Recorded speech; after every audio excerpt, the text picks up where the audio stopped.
Hello and welcome everybody, I'm Bavarian and I am here today with the most soul-crushing achievement out of all of the ones for CK3. It is of course mother of us all. You know, some achievements require you to unify the British Isles, for example.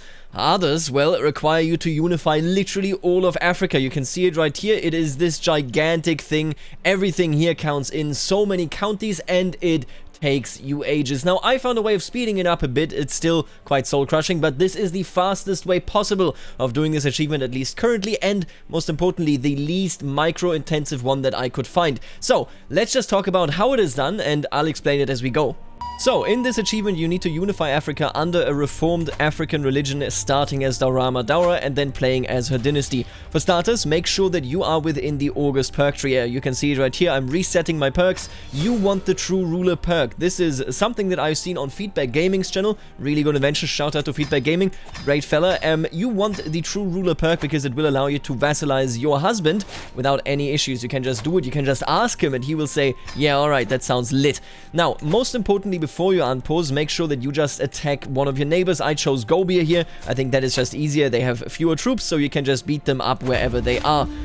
Right after that, I want you to go out and basically just unpause, and then in this event, make sure that you select the first option. You could also do it in any other way, but this one is the most convenient option. This will be your player heir, and you will immediately send him back to your husband, and then have him educated in Mashriki culture. The Mashriki culture is a huge boon. It's a huge part of the strategy because it's so technologically advanced. Now, you see that here I'm, dealing with feasts as you do. Make sure that you take always the piety options. Additionally, make sure that you sway your husband because the more he likes you, the more likely he will be to actually become a vassal. Very important. What I would not recommend is actually seeking the aid of the spirits. That is commonly a waste. Just keep the money. Don't do it. Don't bother.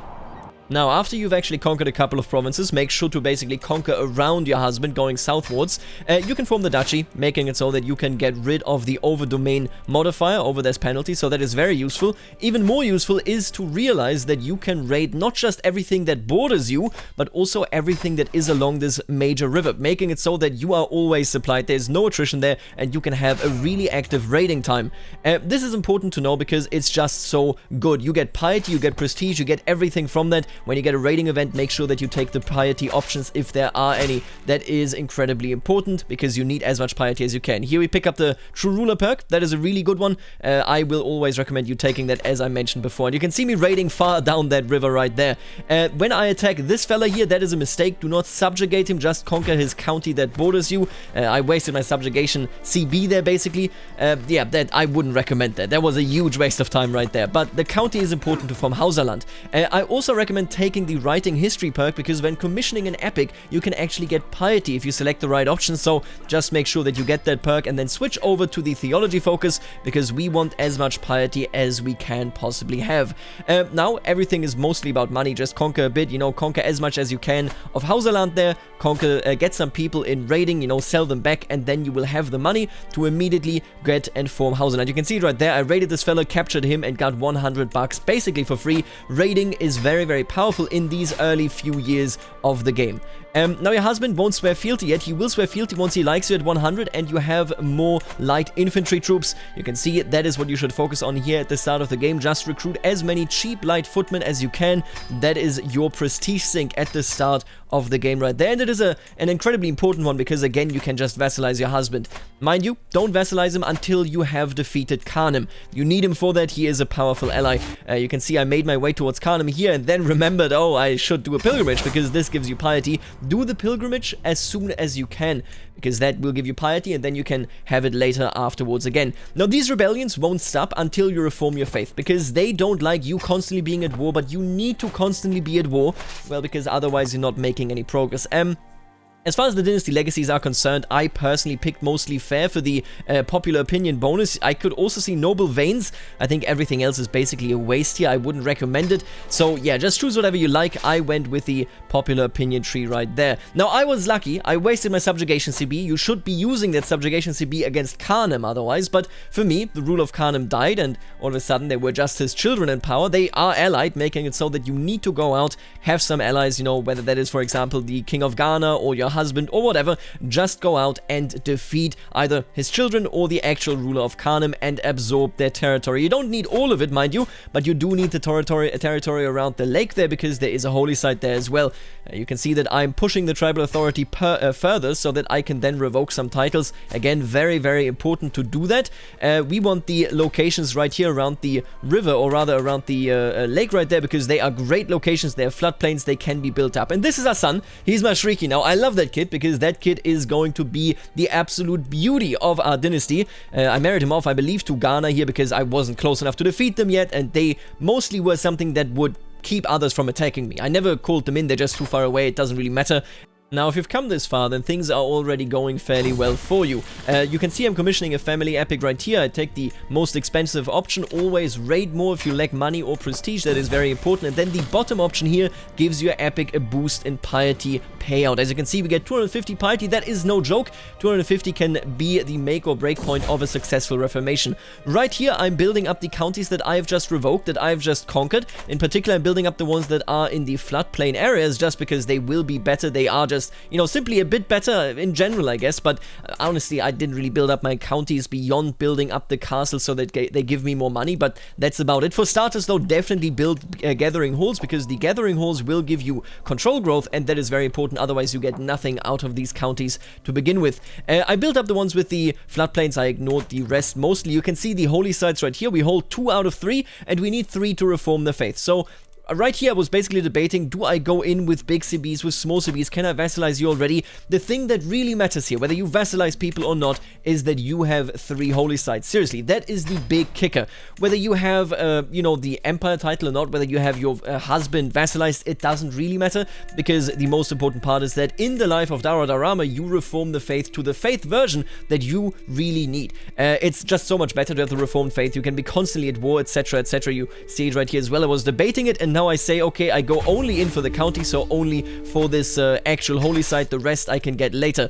Now, let's talk about Reformation. It's the year 893 and I can do it. If you can do it earlier, that is great. What you definitely need are these 3 tenets. Warmonger makes it so that neither your provinces nor your vassals will be angry at you permanently being at war, and you will be, trust me. Human sacrifice is really good because you will sacrifice a lot of people for dread anyway, but this gives you piety so that you can have more holy wars and so on. This is huge. Trust me, a huge addition because it makes everything so much more easy. Monasticism also great because it gives you a second way of disinheriting people, and that uses piety, which you get endlessly based on your new human warfare doctrine. Also change the religious attitude to righteous so that you can actually get the terrain that you get when you conquer it in holy wars. Otherwise, you will have to convert the people that you just conquered manually, and that can get tiresome. I would also recommend actually, you know, maybe changing the gender, or maybe changing the theocratic head to spiritual, or rather to you know, you or none, because it can be annoying when they call random great holy wars. Either way, though, this is how you want your religion: monasticism, human sacrifice, warmonger, and of course the wonderful righteous doctrine.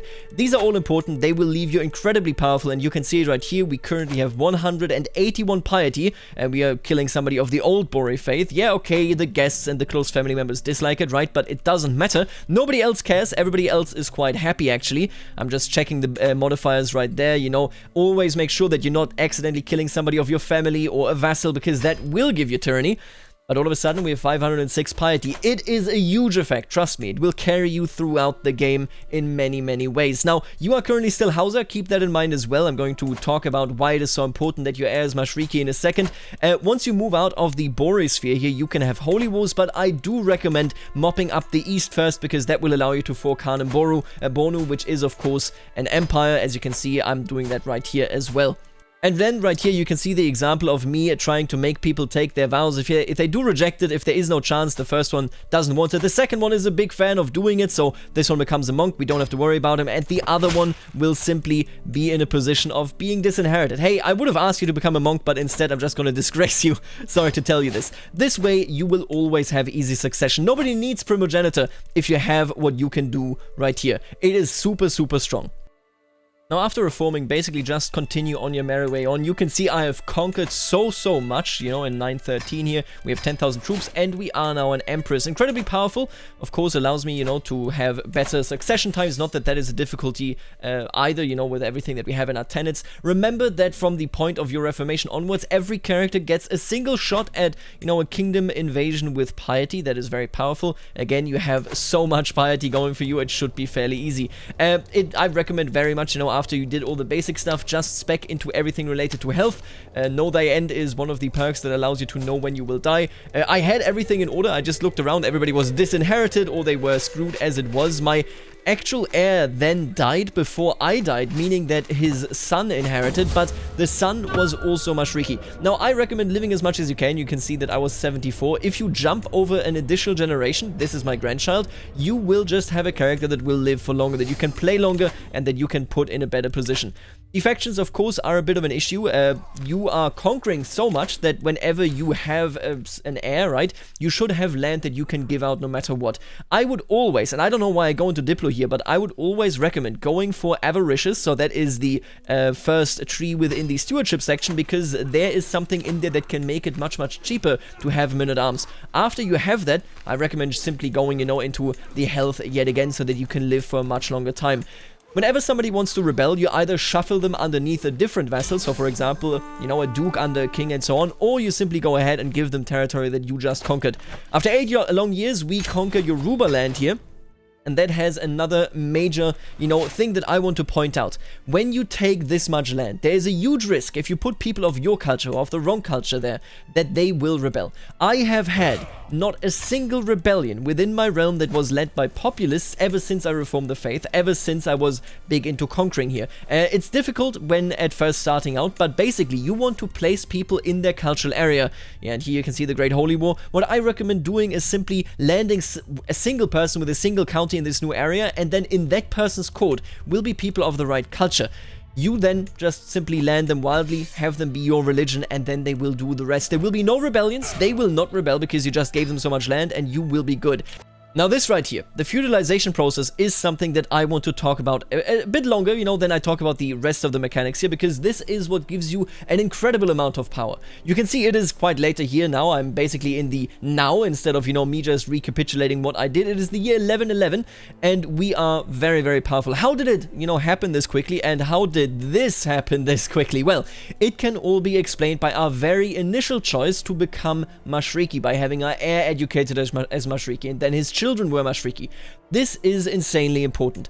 When you are Hausa, or when you are whatever culture is down here, your cultural progress is insanely limited because everybody is tribal, and everybody is tribal because the average development of counties is very low. Now it is, you know, quite a bit increased at the very least, but at the start I'm pretty sure it's like 0.08. And that is very limiting. You can't get any of the really nice techs, such as Onagas, for example, or the mustering grounds, letting you have more men-at-arms regiments and so on. Very difficult to come by. Now, if your heir is Mashriki, and if you become Mashriki, all of a sudden you're looking at a situation where you get all of the technology, because Mashriki has a hugely positive, look at this, even right now, average development of Mashriki counties is 0.52, meaning that their innovation process is much faster than ours down there. Which ultimately results in one thing. You can become feudal much more quickly. Why would you want to become feudal, you may ask? Well, the answer lies in a single important thing. To get a holy order, you need to be feudal. Because the holy order needs to be leased a city. You can't do this if you are tribal, meaning as long as you are reformed and tribal, you can't have a holy order. Once you're feudal, you create a holy order, and they will every now and again ask you to lease them another city, giving you basically 300, 400, 500, 600 bucks when they do it, and they will grow in strength. Look at this. This stuff is insane. This is all free, and they don't even have a spawn time. When I spawn them, when I hire them for a war and then they go in, they immediately spawn wherever they are. What this does is, since you are basically permanently at war, you can always have these running around. I don't have them right now, but this inflates my numbers by another 7,700 troops, meaning none of my vassals will ever dare rebel. More importantly, it means that for me, I can focus on the pinnacle of men-at-arms armies, and that is, of course, whatever siege equipment you have. You can see right now Mangonels is the highest one that I had. Before that, I focused on Onagas. Basically, just get rid of all the other men-at-arms that you have, and then focus on this. This is insanely powerful. I recommend that you go as deep into this strategy as you can, because you will be speeding through all of the tribal holdings as you siege them down without any issues. It will be massive, and nobody can do anything about it. Trust me when I say this is the single most important part of this entire strategy. You can't siege fast enough, otherwise you won't be sieging as fast as this. It is hugely important that you become feudal, that you're in a position where all of a sudden you get all this, and you get all of the new tech that Mashriki culture unlocks and that Hausa culture will lack. I know that to take the Unite Africa decision, you do need to be Hausa, or you need to be any other African culture, but I'm telling you, it's not worth it. This is worth it. You can take down everybody. It is easy money. No doubt about it. You can conquer all of Africa in no time whatsoever, because all you have are basically the Mangonels or the Onagas, and then the Holy Order smashes them with their infinite Sahel horsemen. Seriously, do this. Become Mashriki, embrace it, and then go full feudal and do the Holy Order thing. The Holy Order will grow, grow, grow. You will pay nothing for it. They will literally give you money to grow, and you'll come out ahead. Trust me, this is the way to go. Alright, and with that explanation out of the way, I hope you understand why in the year 949 I am able to already feudalize, and why it is such a good choice. It will allow us to do so many things. Of course, everybody underneath you will also feudalize, and that makes it so that all of a sudden you have a very different realm compared to before. I recommend staying Mashriki the entire time. It is not worth it to just pick up feudalization and then go back, because the benefits, the bonuses that you can get from a very far developed culture are simply too big. Right here, I'm founding a new Holy Order. As you can see, I talked about this, of course. Whenever they ask you to get another city, to lease them something, say yes, because you will be able to raise them for free, to raise them instantly, and you can basically win almost all wars just with you, the Holy Order, and then your men-at-arms. Once the Holy Order is strong enough, just start phasing out your men-at-arms for Mangonels and Onagas. Now here, very frustrating scene. Gen, after I conquered them in a tribal invasion, they became independent after we reformed to feudalism, and they finished their civil war that they had in the meantime. I had no claims on them. Listen, this sort of stuff will happen. It's hugely frustrating. I hated it, but don't let it get to you, because you're already, if you made it to here within your own game, you're already so close to the actual goal. It's just frustrating sometimes, of course. Alright, and now of course you can see I skipped a lot of time, but there's just not much that is going on. As I said, if you hand out territories to people that are the culture of the territory but your religion, you will very quickly have literally 0 peasant rebellions. More importantly, probably, you can shuffle around your vassals, you can give them land, you can satisfy them, and they will never rebel either. I even went so far and then just shuffled, you know, a bunch of kingdom titles around. You have basically infinite money with all the income that you are making. I'm telling you right now, this achievement is very hard and it will take you a long time, but with what I have told you, and that pops, you will be able to get the mother of us all in the easiest and fastest way possible. I do firmly believe that this is exactly how you do it. And with that, let's just take a quick look around. You can see Khan and Bonu. We are making 20.5 prestige per month. We have basically infinity of this. We have basically infinite income and, well, not infinite piety, but you don't need infinite piety again if you can just go and, you know, behead a couple of prisoners, and all of a sudden, look at that, we have 3,000 more piety. It is insane, and the most annoying part about it all is that this just keeps stacking for a couple of minutes, but what can you do? Let me tell you, becoming Mashriki is the best choice that you can make. Feudalizing early is the best choice that you can make, because the Spirit Guardians and their Sahel horsemen will shred everybody else. This was my guide on how to get Mother of Us All. If you want to do it, make sure to do what is happening above me here. God, it's still going, huh? Either way, this was fun to do, at least to figure out a strategy to actually play it. I will tell you, you still have to suffer a lot. Now, happy suffering, and I'll see you later, alligator.